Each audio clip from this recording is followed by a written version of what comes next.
Hey, Temo takes on here. Welcome to Leafbox Studios. Leafbox Studios is a content creator and podcast studio that I've recently launched inside the co-working offices of Commotion on King, Hamilton's largest co-working office. And it's designed to empower entrepreneurs and creators with fully equipped rentable space to unleash their creative potential. And I'll also be hosting my own Temo Takes On podcast here inside Leafbox Studios, where I'll be featuring guest speakers such as Alex here and thought leaders to talk about entrepreneurship, housing, architecture, tech, and sustainable innovation. So be sure to like, follow, and subscribe to see me take on these topics. And for our first ever episode, we're going to be taking on the world of commercial real estate here with Alex from Forge & Foster, who's going to be a guest speaker. He's a director at Forge & Foster, a Hamilton-based commercial real estate investment company founded in 2016. The company has over $300 million in real estate assets under management. Is that right? Yeah, more or less? That's good. Nice. And then Forge & Foster is committed to bringing positive social change to communities, tenants, and investors with their commercial real estate projects in Hamilton and Southern Ontario.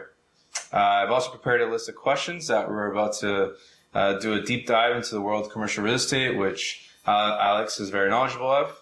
But first, we're going to focus on some questions that are a little bit more relatable to professional career and personal growth. All right, Alex, can you introduce yourself and tell us a bit more about your background and your expertise in your field?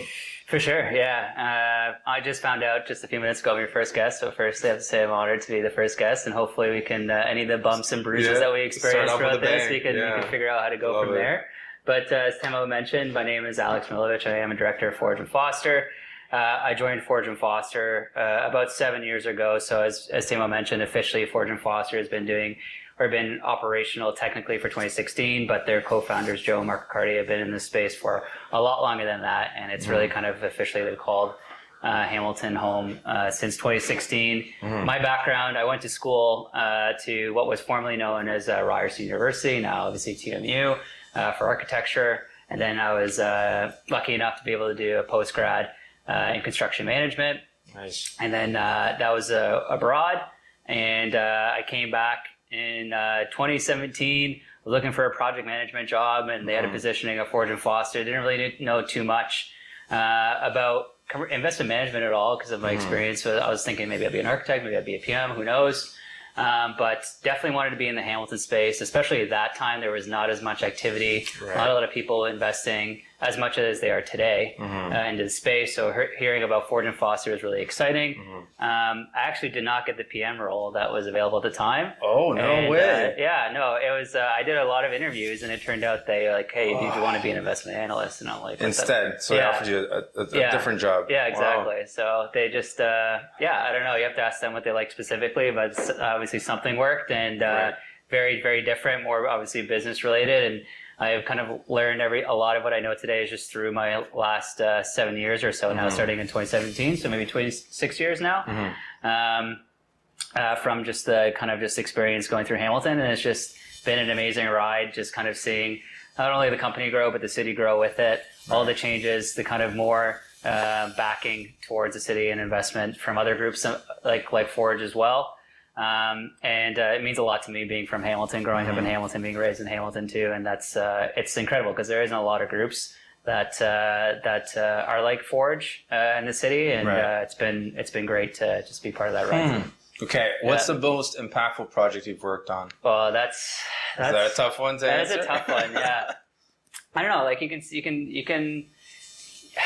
yeah, like it can mean different things. Like I can think, like, honestly, like Forge & Foster, like one of their core targets that they look for when they look at buying investments. I should clarify, like we just Forge & Foster just does commercial real estate and what's known as like value-added industry. So whether a lot of the times it's a property that is vacant, needs a lot of elbow grease and work to kind of bring it up to a state to be utilized. And especially in Hamilton, when you're dealing with massive assets, especially industrial, it's not a surprise that there's some sort of environmental contamination that needs to be remedied, which is a lot of risk. And especially Hamilton not looked at from a lot of like capital outside the city, like Toronto or any other city you want to pick. So if they don't know the market very well, if there's a risk associated, then they're not going to spend time in investigating that investment. So fortunately, we've that isn't as much of a risk for Fortune Foster because they're well versed in navigating that kind of hurdle. And at the end of the day, that just provides a little bit more opportunity for us when we do find these types of projects. We do have a few buildings adjacent to the former Spectator building off of the highway there on Fritz Street. So those were great buildings at the time, but it's now really awesome to see that just kind of like taking some of the buildings that were like a little bit more derelict, like just for example, our former office used to be there, and the space that we occupied was just kind of more used as a garage. That's like a fixer-upper for the kind of like, it was like a tool shed more or less, and it just kind of putting us in there as an example, as an office space was really neat to see. Just kind of like elevate to something a little bit more.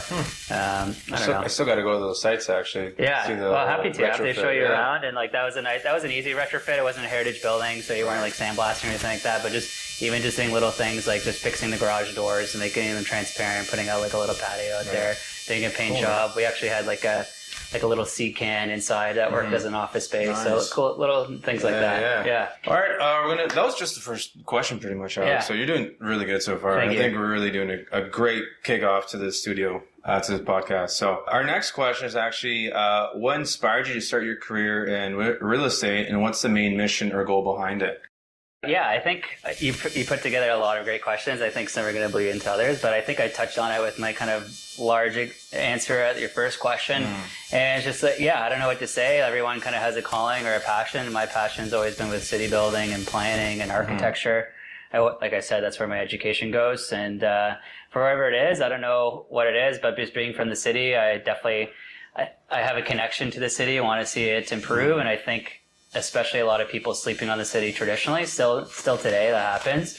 There's lots of opportunity, and Hamilton has a ton of great gems that can be further utilized, and it's great to see you can pick any amount of years, 10, 15, 5 years, all have their different kind of milestones. Right. It's been great to see the growth, and so, I think just my overall passion of just general city building, if you want to call it that, and then just being from the city, wanting to see the city happen. I think that's where my motivation comes from. What do you think in the past 10 years? What do you think of the transformation in Hamilton or the greater, like kind of Toronto, Hamilton area? What do you think of the transformation? Yeah, I think it's been positive generally. Like obviously we have some challenges right now with affordability, and I think that's not unique to Hamilton. So that's obviously a massive one that needs to be figured out. And I don't know if there's a silver bullet or one right answer, but broadly speaking, if you want to look at it a 10-year lens, I think it's been for the most part fantastic. Like I remember I lived in the East End, went to high school in the West End. I took the number 5 bus, and it was about an hour ride. So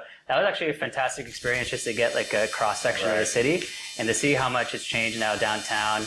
Like it'd be great to see more people living downtown. I mean, we are with all these new developments like Fengate and Leuna is just kind of looks like they're putting the finishing touches on Cobalt over there. Yeah. So I just remember like beside Pizza was like Max's strip club and then the sandbar. So a lot of these have just gone, now it's an escape room. So it's just kind of these cool like little uses, see Hamilton change. I feel like that they should make the whole city of Hamilton an escape room. Yeah, maybe. But I feel like more people are trying to get in now. Yeah, that's true. Really, reap those opportunities that are coming up, and vacant lots, as your company knows, right? And to see the potential behind those opportunities here. So just wave here for the people who tuned in here on Instagram Live. If you haven't, if you missed the first part, we're here inside Leafbox Studios. We have Alex here from Fortune Foster. He's a director and a knowledge and a whiz here in real estate, commercial real estate.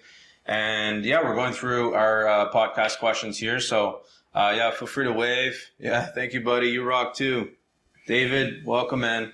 All right, we're going to keep on going here. Our third question is, actually kind of already answered this, your most memorable experience or story related to your work or journey in your field. I think the bus, traversing, across downtown Hamilton, right? Yeah, that sticks with me. And like I had actually like coincidentally when I was going to university for, I did like when I was trying to kind of figure it out, as I guess most people do when you're trying to figure out what you want to do in life. I did do urban planning for a year, and one of the assignments this was in Toronto again, taking I think it was the 505 out of the Queen Street streetcar, and you've got a good cross section.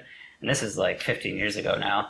And I remember Queen West was just kind of like almost like comparable to Barton Street, and to see the changes happening in Toronto, and Hamilton has a little slice of that. Like I always point towards James Street as kind of like, if you're, depending on how long you know Hamilton or have been in Hamilton, James Street was a ton of vacant types of shops, and now it's like the best place to go for food. It's like the food and arts and I guess kind of music district, right? So. Yeah, an unfortunate byproduct is the art crawl. Like there isn't as many art galleries as there once were, but it'd be great to see if they can be kind of allocated in another position. I know they kind of been sporadic throughout the city, but for the most part, it's great to see the kind of activity that James Street is now seeing versus 10 years ago. Yeah, definitely. Well, actually, funny enough, 20 years ago, when we first immigrated to Canada, we called pretty much downtown Hamilton home. Yeah. Like I was living on Dundurn Street, right, which is a pretty main arterial street of like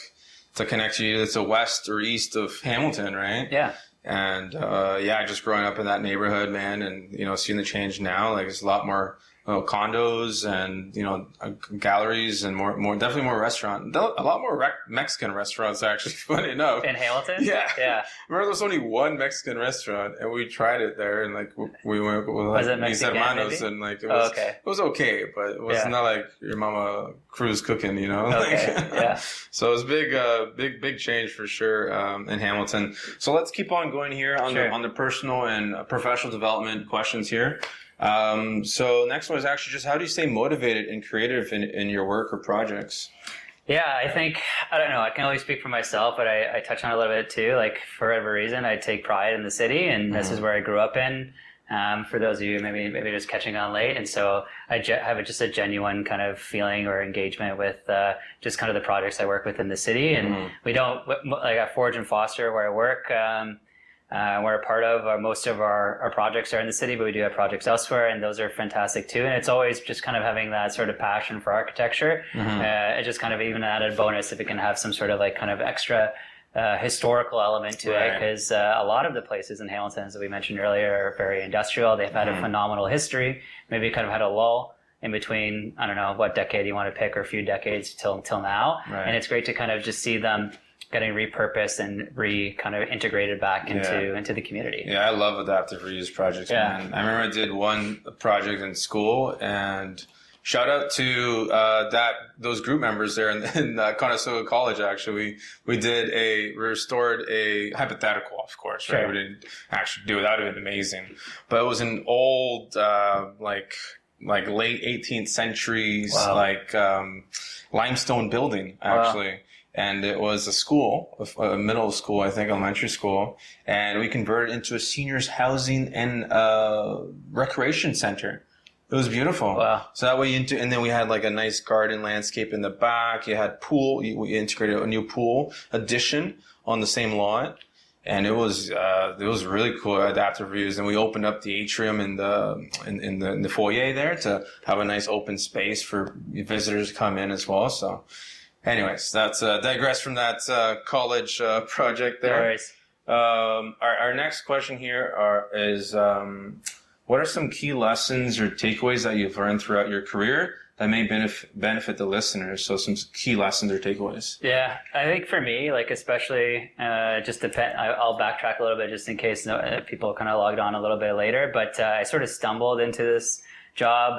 My background, architecture, construction. I applied for a construction role at the company, being an investment management company that deals with primarily commercial real estate in Hamilton, and working as an investment analyst, and just kind of being within the company for the last 6 to 7 years or so.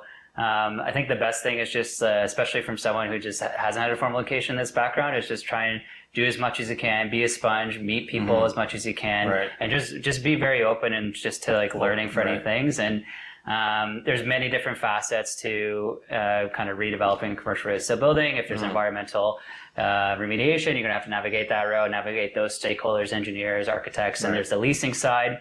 You need to get those tenants that you want, and then everyone has different preference if you just want to get anyone, but obviously there's always a at least at Forge and Foster, there's a motivation to kind of get some tenants that would fit that building and that part of the community too. There's like the urban planning aspect and on and on and on. So I just have a general appreciation of everything, and everyone has their specialization. Right. But and so for me, in my experience, it's been great to kind of get a little bit of everything and understanding. So then when you do have to make a decision, you kind of have like a broad generalization of like how everything could be impacted. Really good tip. No, I really agree with that comment, because, you know, even starting off in my career, like I tried pretty much like 10 different positions until I found the one that I really liked, and you know, really was you know, open to trying out new opportunities and always saying yes, right? Because you never know where it's going to lead you next.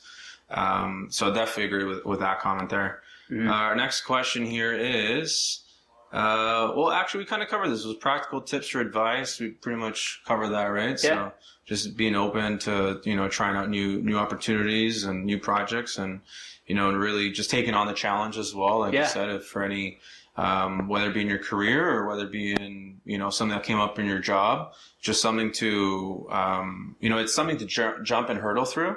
Like, don't see a problem as like just a wall. Like, see it that, you know, it is, you can break through it. You can, you know, take it on. Yeah, for sure. Yeah. And like, I would just add to that, like everyone has their own kind of risk tolerances and how much they want to kind of challenge themselves. But not speaking for me, but for Forge and Foster in general, like Forge and Foster is a company that's very open, and they don't want to kind of fit themselves into a certain lane and like kind of stick in it. If the opportunity is there, they will. And fairly recently, they've been kind of investigating into trailer parks as an investment. And obviously not many in Hamilton, if any. I can't think of one personally, but that's just something that's been totally kind of a 90-degree turn, or however you want to call it. And it seems to be we're in the middle of a us. housing crisis, if you didn't know, Alex. Yeah, for sure, too. Yeah, absolutely. Well, in commercial real estate crisis, too, right? I can only imagine what the office spaces of now, post-pandemic, is, you know, looking like tenancy, you know, rates-wise before pandemic, right? Like, Yeah, offices. Hey, buddy, thanks everyone for joining here. Leafbox Studios coming in live. We got Alex from Forge and Foster. And we're just having a conversation about commercial real estate. So keep on listening there if you guys want to hear more. Hopefully you guys can hear us okay. Hopefully that's a little bit better there. All right, next question, Alex, is we're doing pretty good. It's the first ever podcast here with Temo Takes On. But next question is actually, what are some common misconceptions or myths about your field that you like to debunk right now with listeners? Yeah, I see this more. I should also preface that Forge and Foster are not a development company. We don't do any sort of ground up, but I kind of see this myth or misconception thrown our way too, but also applied to generally developers, that they're making margins like out the hoo-ha, and it's just like all for the money. But exactly too. But that's not the case. Usually the margins are very thin, and especially, and I can't imagine development has to be a passion project for much of those guys, because their margins are a lot thinner than ours. Right. I would think and estimate, but that's something that's I would think a myth, and I think everyone, including like just in general, wants to see projects get going, and I'm guilty of that too, especially. The LRT, I think that's a super antsy one. So like the people just kind of speculating, or like at least I can speak for myself, where like that's not something we do at all. Like we always want to kind of hit the ground running and get that project going and bring value to whether it's investors, the community, whoever, everyone, all the stakeholders involved. So that's another thing. We're just not sitting on it for the sake of sitting on it and waiting for the market to go up and then exiting. Like we definitely have an intention to provide value to these projects as well. Like I said, even in the beginning, like that social impact, right? It's not just the economic impact that for sure, you know, your company wants to do. Yeah. And funny enough, we should include an LRT question now that I think about it. Let's get our, you know, people's thoughts about the LRT. Yeah. We have here Pete. Hey, Pete from Equalits. No, that is a subject. No, we won't cover the LRT topic. I think it's trying to think of a nice pun joke off it. slippery track to go on. Yeah. Okay.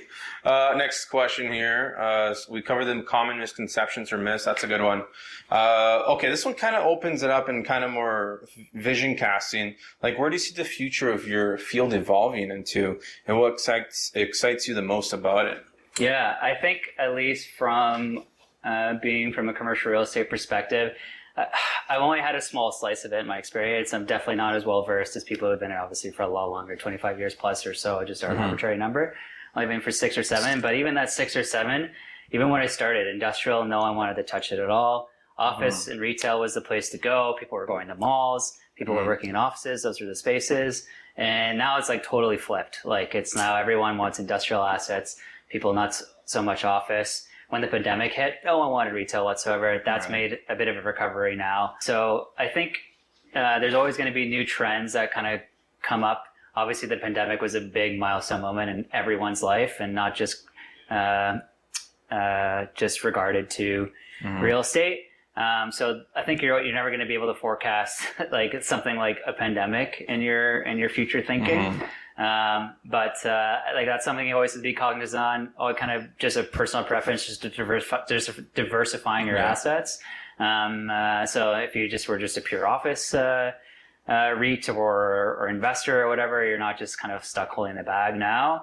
And then secondly, it's just great to see as just like kind of the Internet of Things evolve and just like tech evolve, just how that can be further kind of utilized from just the kind of an operational standpoint too. Would be super interesting. And then, and I think things are always going to be developing. We'll just see, like, this is kind of going on a little bit of a tangent, but from the commercial real estate side, but as you mentioned, maybe traditional office spaces aren't being as utilized anymore. How does that impact the home now? If people are working from home, they're going to be more office spaces going to be used involved with that? Are they going to be sort of more mixed use where you can kind of have a work from home type of studio component too? But I think that's more for like more of like a future thinking for developers and like what kind of products they can bring to users. Like definitely, like I've been seeing a lot more interest now in converting office spaces into residential. Yeah. Right. And I think it should be, maybe just kind of like a standard going forward, like having a home office designed for, new families, right? Like, there should be at least one parent that should, could be working. Maybe it's 50-50. I'm not sure what the percentage is now of people working from home, but it definitely is a really strong, strong perk for any company to offer, right? For sure. A remote work opportunity, right? So, cool. All right. So let's see who else we got here. Thoughts about tiny homes. Okay. Good question, Pete. That one was actually going to be saved for the next guest speaker we have. Alex is more on commercial real estate, but yes, tiny homes is a big topic, and we will unpack that in the next episode. Next question here.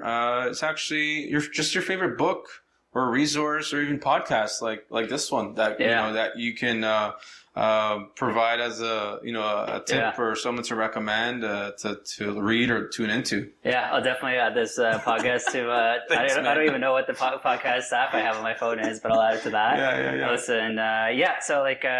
As I was kind of mentioning, just kind of a sucker for anything kind of city building in general, and something I don't have as good a grasp as I have with kind of traditional commercial real estate is development. It's something I'm curious and passionate about. So I know Ben Myers, a gentleman out of Toronto, has a podcast I've listened to a couple times. He very similar to, I imagine, where this is going to be kind of just industry stakeholders talking about their experiences. I think there is more of a focus on developers, but he has a fantastic resource, which is a quarterly update that kind of shows kind of where land is going in prices. He focuses on more the GTA, but he has some metrics on the 905 area.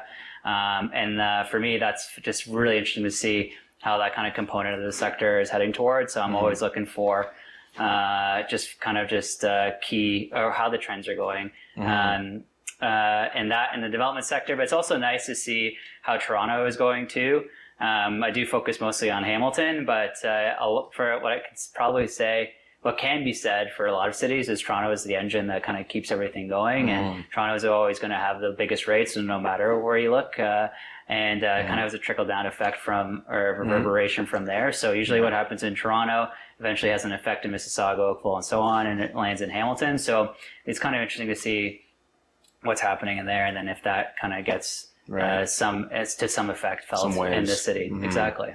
I definitely, agree with you. Like having, I work full time. Well, I work full time with a company in Toronto, but I'm based out of Hamilton, right? So, just seeing the different, downtown cores, let's say, when I'm in each city, right? And even just walking past, commercial districts, right? Like just walking down King Street here at lunch, and I just didn't really feel that vibrancy that you would feel in like downtown Toronto, where there's, hundreds of office workers on one street at a time, and like, 2 dozens of like restaurants and other types of spaces for those people to use, right? So definitely a big difference. I'm not sure if you noticed that. Oh, absolutely. And I that's why I think I'm optimistic on the city of Hamilton. Like I think a big factor going forward is we just don't have a lot of development in the city, like to completion. We have a ton of cranes. I think there was an InSaga article I read, or in the Hammer article I read a few months ago, that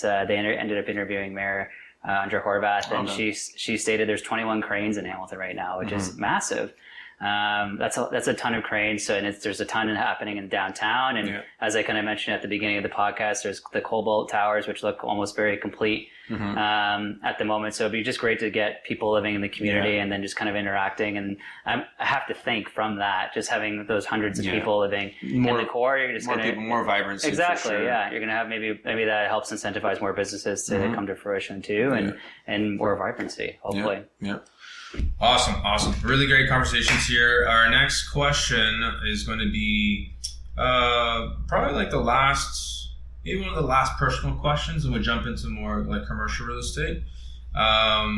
Which we kind of covered already. Your favorite book or podcast, which hopefully you can include this one. And also don't forget about plugging in your daily update. No, you do some kind of update, right? So I do a few things. I do a weekly email. And which I've subscribed to. So be sure to subscribe. The email includes just basically the kind of collection of like various articles from that week that are integrated or related, I should say, to Hamilton and our kind of subject markets, which are Brantford, Kitchener, Waterloo, Toronto, and then a national perspective I believe has a profound effect on what we're working on here. And then it also includes all the commercial real estate transactions for that week in Hamilton too. And then from all that information, I've been doing that for 6 years now. It's crazy to say.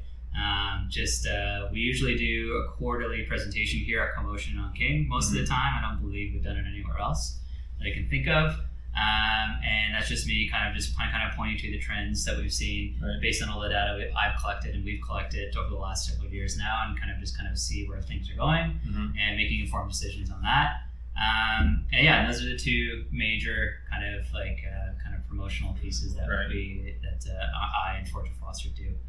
Very cool. I actually just picked that for your interesting fact. That was be your next question there. So I already knew it. I think that was the most interesting fact there for people to tune into. All right, I think we kind of covered the last one here already, which was a favorite upcoming project in Hamilton.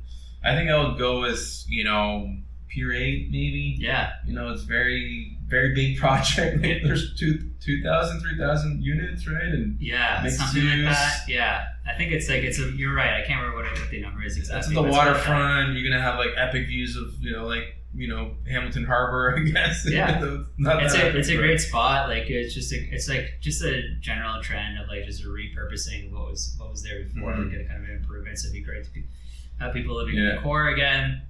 I think you can point to a lot of things. LRT is obviously a big project. I'd love to see that get going. Just like the whole Hugh Peg development is exciting because of what that can mean for the entertainment district. Right. Which is the revitalized First Ontario Center, right? The stadium. The downtown Cops Coliseum. There we go. Just people understand Cops Coliseum, downtown Hamilton, right? And there's I think just in general, it'd be just great to. I would love to see a vibrant downtown core. So I think that would be very helpful. Just seeing a lot of these projects. I think Slate's biggest Stelco, their purchase of Stelco is a big one. Which is industrial and commercial, right? Correct, and that's I can't remember if that one that closed, if it was last year or the year before. Yeah, I did see that. But it was not just for Hamilton, it was like the biggest transaction for like our area too. It was absolutely massive. Slate's also doing a condo development at Corktown Plaza, which looks really cool. So yeah, there's a ton of like really super interesting projects that are happening in the core that are looking forward to. And it's actually great to see that a lot of these are just these parking lots, and I think Hamilton has quite the sea in abundance of parking lots, and it's great to see that they're kind of being recognized as low-hanging fruit and opportunities to get repurposed for something that's a ton more valuable in getting people to live in downtown Hamilton.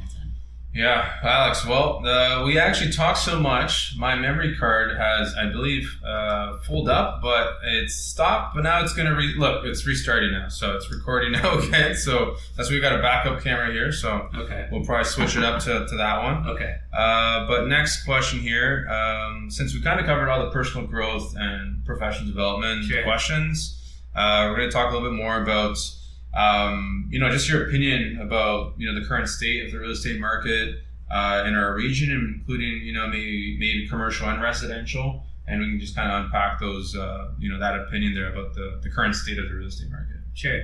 Yeah. Okay. Yeah. Broadly speaking, obviously, I think everyone's feeling it. Very similar trajectory as commercial as to residential right now.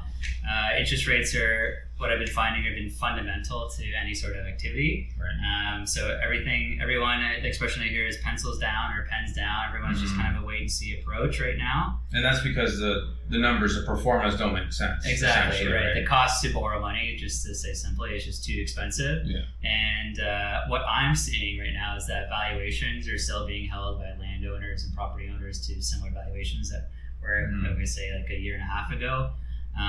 So they haven't come down to maybe what makes sense on a pro forma, and that's why you're seeing a lack of transactions right now, because there just isn't that common ground.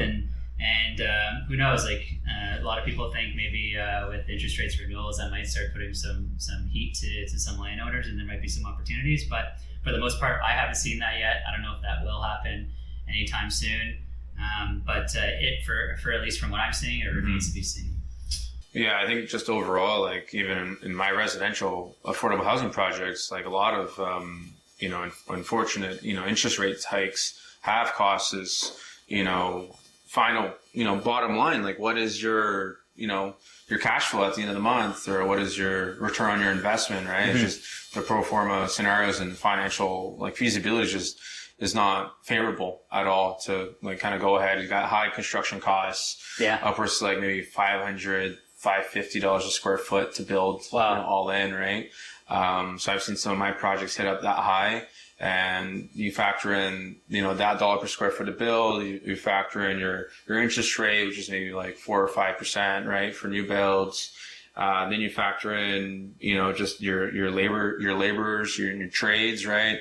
They're scheduled out years in advance now at this point.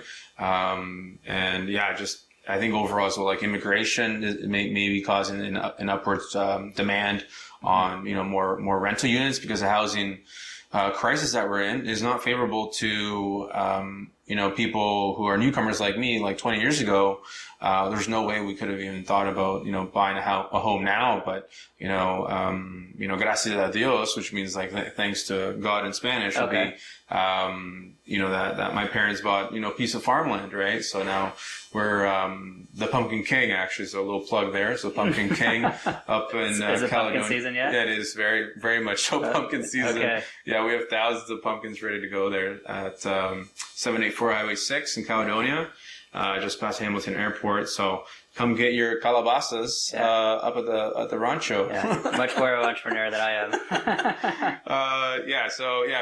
am.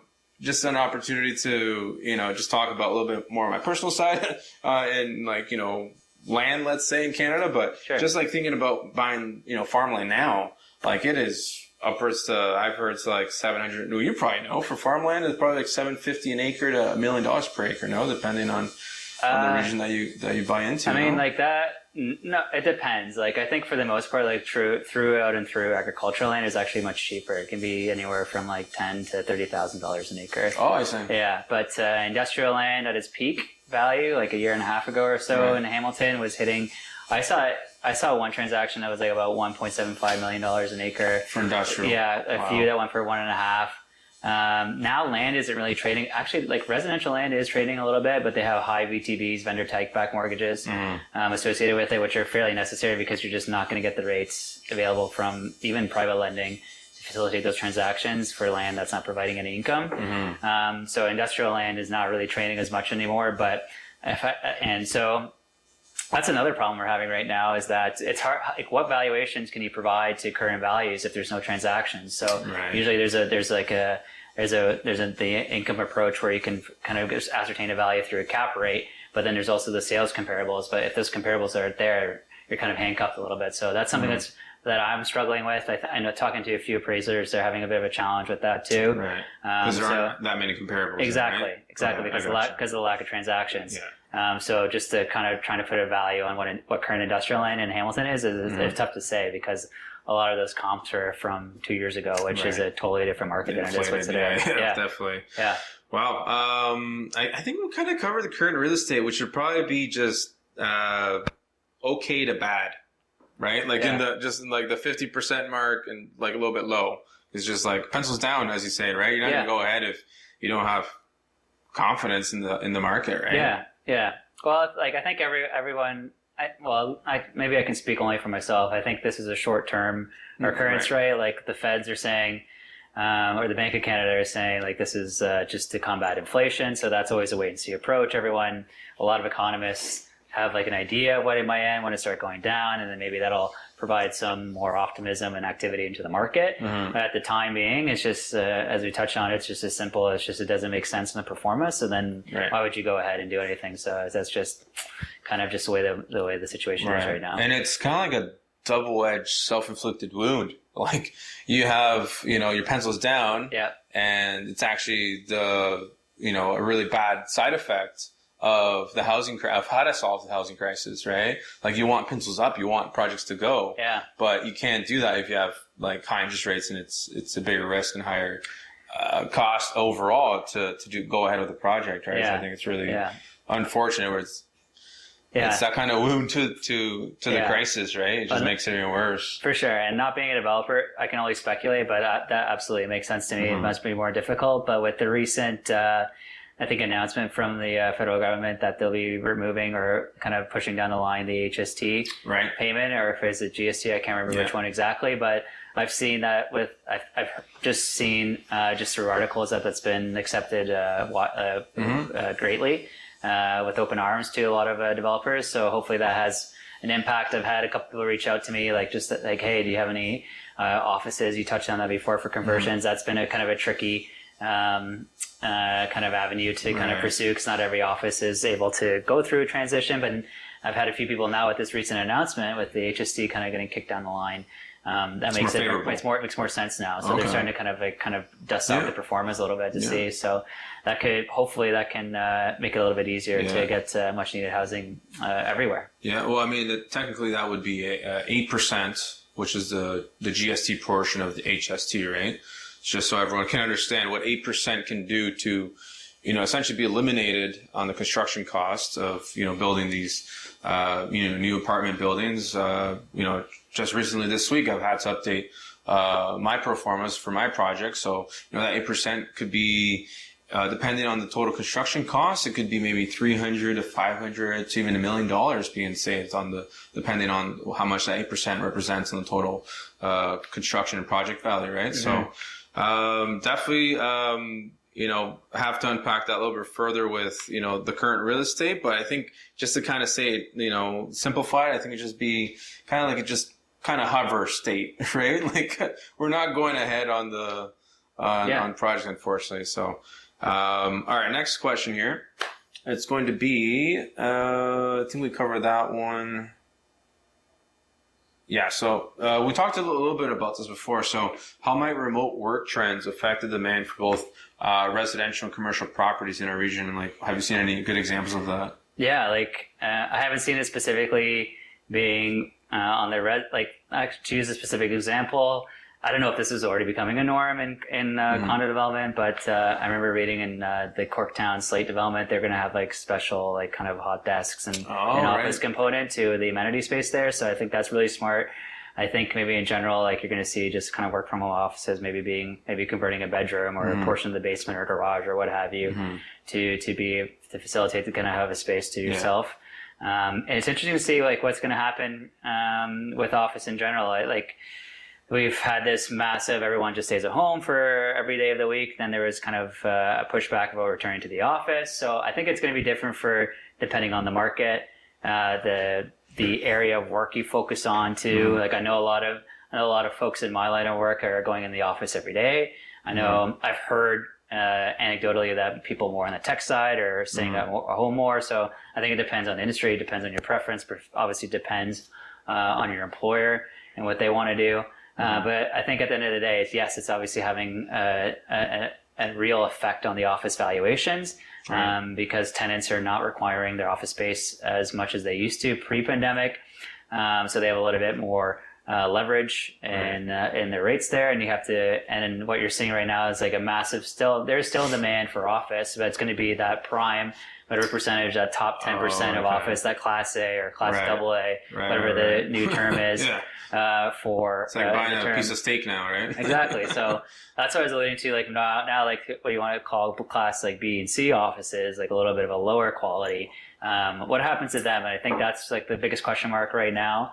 And what Calgary seems to be doing really well is kind of identifying that and providing incentives towards the repurposement of them into residential. And that's something that I just know very simply. I don't know the actual details, but I just know very basically that there are some offices that can work for a conversion and some that can't. But it'd be great to see if that is maybe an avenue that those office spaces can be reutilized, because it seems like at the end of the day, housing is the number one asset class, and it's the number one thing we just need in general.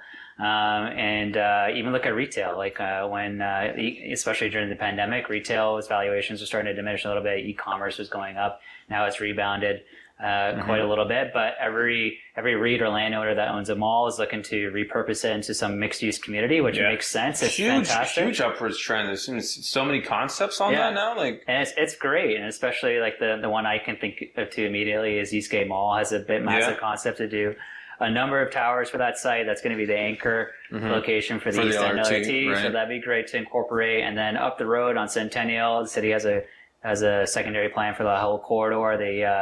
The Confederation Go is right there too, so hopefully that train station gets up and running soon too. And but the smart centers there, that Food Basics Plaza, they're going to be doing I think four towers in the south portion of the site too.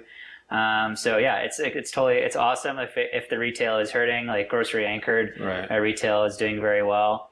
But if you can get a couple thousand units there, people living there, like that's just a no-brainer, and that seems just just overall healthy community. If you can incentivize people walking to a grocery store they live underneath instead of just going to hopping on the 403 or the Link or whatever to go to a Costco. We don't need more cars on the road, exactly, man. Like, traffic in Hamilton is getting just equally as bad as Toronto now, man. Like, I'm sure some viewers can confirm there. Who else do we have join here? We got Brandon. Hey, Mr. Khan, Nathan, what's going on? Thanks for joining here. We're going to continue our podcast here at Temo Takes On. Are you fueled? Do you need more water, coffee? You okay? I'm okay. Yeah, thank you. Okay. Yeah. We're going to carry on. We're only got a few more questions, and then we're going to wrap up anyway. So I think our next one, what we kind of alluded to it was, can you provide an example of a mixed-use development that combines both residential commercial spaces? And that was... I think any sort of retail space is going to be like the ones that are leading the charge with like a true mixed-use community. Right. I think any condo, you're going to see that term mixed-use community. Like it'd be great to see retail as a component at grade, especially at downtown. Was like an anchor tenant, for example, or just like anything in general. It doesn't have to be like I know a lot of the times, specifically, I keep going back to Corktown, but like I know there was like a lot of like a groundswell to get a grocery store there. I lived like right downtown in the core for 5 years. I still live downtown, but not right downtown anymore. But like Nations was my go-to. It'd be great to get more of a choice at that point. And the next closest one was No Frills or Fortino's by Dundurn there. But I think the retail plazas are going to be great to see diversity. Like I mentioned, smart centers. There's the Eastgate Mall, which is going to be huge. I think Lime Ridge is going to be building 2 12-story multi-res condos on the north end too. Yeah. So there's some great opportunity to see and those are great because those aren't in the core. So these are in kind of like fringe areas of the city a little bit. So it'd be great to see some density there for like just massive pieces of land and repurposed. Yeah. What do you think we should call that trend? The mall revolution? Yeah, I don't know. Maybe we should think of something. Maybe like there is a witty. hashtag. There needs to be a hashtag. Potential there. Yeah. It's like hashtag mall revolution. Hashtag shops and living. Living in shops. Is that the thing? Live, work, play. Yeah, there's some potential there. We gotta brainstorm a bit more about it. But I definitely see that trend in a lot of current malls that are just transforming themselves into a complete community. I think there's a new condo tower in Toronto where they have IKEA as the main anchor tenant, right? So imagine that, where you just buy your home, your couch, and you just take it upstairs. It's super convenient, right? Or even just going down for their breakfast. They're like their $1 breakfast. Yeah, right? You can't go wrong with that. I'm a big fan of the veggie meatballs or veggie balls, whatever they're called. Yeah. Nice. Okay, next question here. We'll keep on covering these just organically. I think there's just some talent by the host here that can just unpack these questions before they're even all kudos read, right? Yeah. So I think the next question was actually going to be work trends. We covered mixed use development. I think the next one should just be about common challenges that maybe some of your tenants or clients and their businesses encounter when searching for commercial real estate space. I think it's always going to be tough, right? It's like at least from like our perspective, from an investment management company's perspective, or anyone who's looking to buy an investment management property.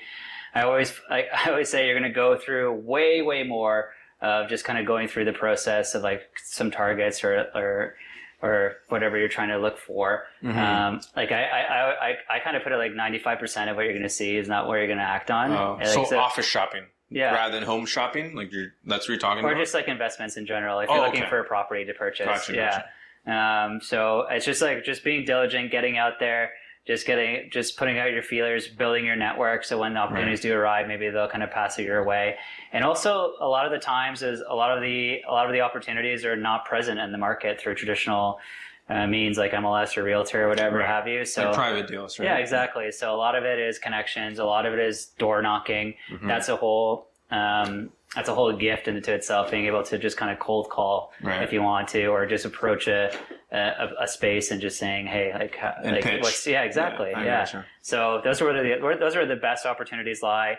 They're much easier to go through, and especially right now, as you mentioned, it's just doesn't make sense at the valuation. So that's a current challenge we're finding right now. Right. And subsequent to that, as I touched on a little bit before, it's tough to get those appraisals, and for those financing, it's just tough to get financing in general. Right. So there's a lot of challenges right now. It all kind of just boils down to how our current market is right now. Mm-hmm. Again, I think if you're able to kind of keep a 30,000 square or height view of the whole situation, I think the silver lining, this is a short-term occurrence, so things will get better. Right.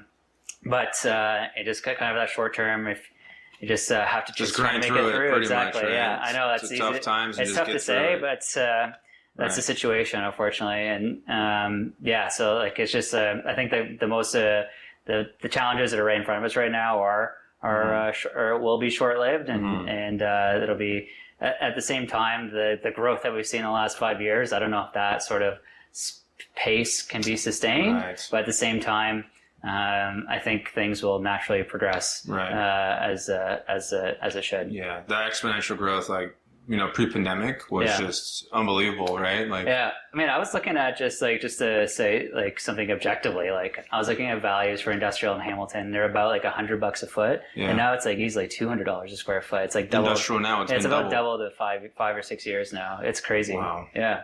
Well, even I was living out west last year, right? And just the demand of office and industrial space, a lot more industrial space for sure was upticking on the island. Vancouver Island was what else? I believe it. I know just from seeing CBRE's information that Vancouver seems to be the most in demand place in Canada for industrial, right? Just because of their prices. Their rents are way more than anywhere else. Their values are way more, and because I think the situation is like I don't do any dealings on the West Coast, but just it seems like it's kind of landlocked and there's not a lot of opportunity to build, and therefore that demand outweighs the supply right now there, especially so. But beautiful views. Yeah. Worth it if you can afford it. By the way, live in Vancouver. Okay, next question here is going to be, cover that one. What's kind of next on the horizon for you and your projects, man? Like at Forge and Foster, and like what can we look forward to more in the future? Yeah, so we're still very much looking in our core markets, like Hamilton, number one, absolutely. But if it makes sense, there's an opportunity, absolutely, we're going to explore it and look into it. Traditional commercial real estate, we really stick with industrial for the most part. Don't really do too much in multi-residential to get into a little bit more specifics. But if there's an opportunity, we'll definitely explore it. But the opportunities aren't there right now, and that's not just unique to us. It's unique for that's just the situation for everyone right now. But as I kind of alluded to, for the last 2 years or now, Forge and Foster has been exploring the kind of tiny cottage, trailer park, RV resort space, and that's something we're looking at a little bit more in the time that we're kind of just in this kind of like pencils down mode, if you want to call it that.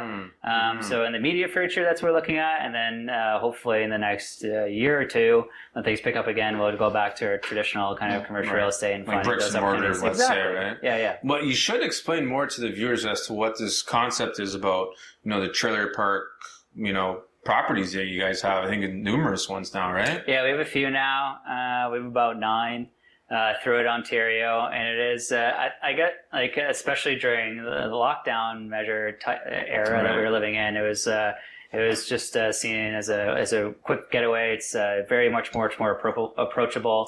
These tiny cottages or RV units or whatever you want to call them, much more affordable compared to traditional cottages in Muskoka. Right. You can lease them as much. If you want to own them, you can move it to Georgian Bay. You can move it to Muskoka. You have these on one of your there. various cottage parks, let's say. Yeah, exactly, or anywhere. Like just to talk about the flexibility there. A lot of the maybe you probably can tell me more better than I can, but like something about modular. Yeah, it doesn't have to be modular, but just the overall development of the construction industry. You can 4-season these units now too. So the season or the time, usually traditionally, the time you can stay at a park would be somewhere like in the April to October.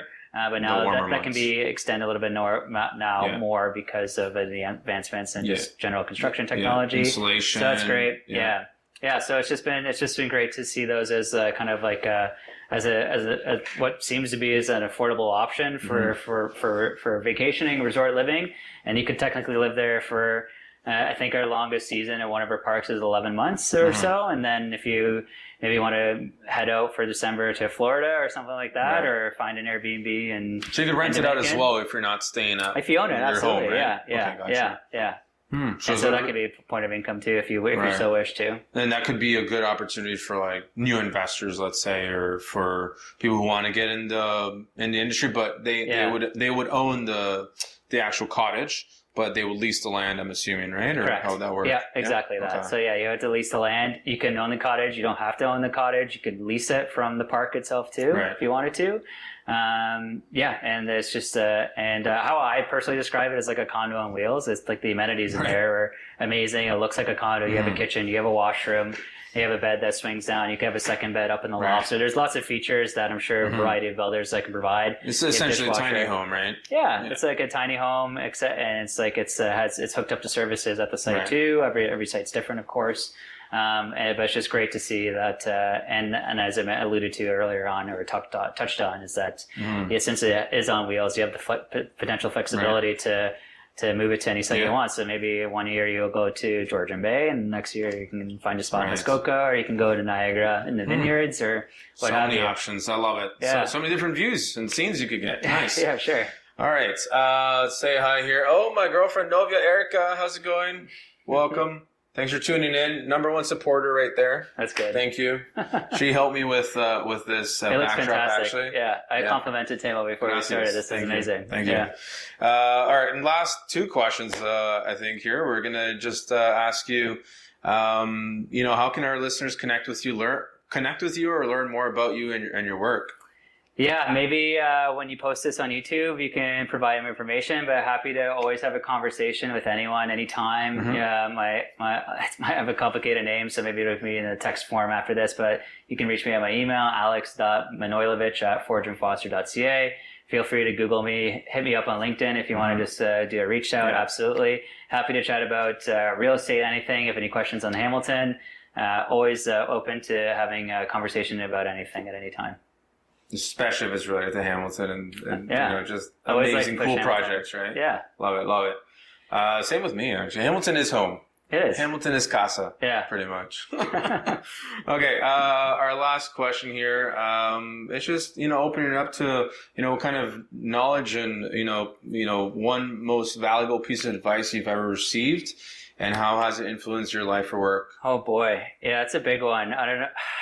We like to get deep here on this podcast. I know. The biggest question is the last one, isn't Always. it? Yeah. Unpack it here. Just to say, I don't want to sit here and ponder for 5 minutes, but something that comes to me immediately is something we touched on earlier just now. And for me, I can say personally, maybe this isn't advice, but something like a learning experience I've kind of gathered is just always put yourself out there. Just say yes to everything. I usually find, usually you'll figure out a way to do it. And way more times often than not, when you do kind of go out there and put yourself out there, whether it's in life or professionally, I find it's much more beneficial, and you're going to get some sort of value and positivity out of it. And you're just going to learn from that too. And it's just it's going to be very rare for things to kind of come to you, and you kind of really have to kind of go out there and kind of grab it for yourself. Yeah. And if you really want to kind of get, whether it be anything, if you want to get involved with real estate, like say since we're talking about real estate, just kind of go out there, go to those stakeholders, just figure out what's happening, ask questions. That's why I really encourage anyone to reach out. It doesn't matter what you want to talk about. I'm happy to help provide any sort of answers or guidance or experience, because that's how I started. I didn't really know anything about the space and just kind of soaked it as a sponge, working with some fantastic people at Forge, and it's been phenomenal. Amazing, man. Yeah. That's a beautiful ending, final story here for the Temo Takes On podcast, our first ever one, our kickoff to many more episodes. We're going to be taking on different topics, like real estate, like housing, like sustainable innovation, like tech. So yeah, definitely, be sure to subscribe, like, and, drop a comment what you liked. Maybe some tips and advice as well. We're open to hearing that as well, to keep on growing, and learning and keeping, to taking on, new challenges. So, really thank you again for everyone who tuned in, people from Instagram Live. We'll definitely talk about, accessory dwelling units, tiny homes in the next episode. And yeah, thanks again. And until next time, adios.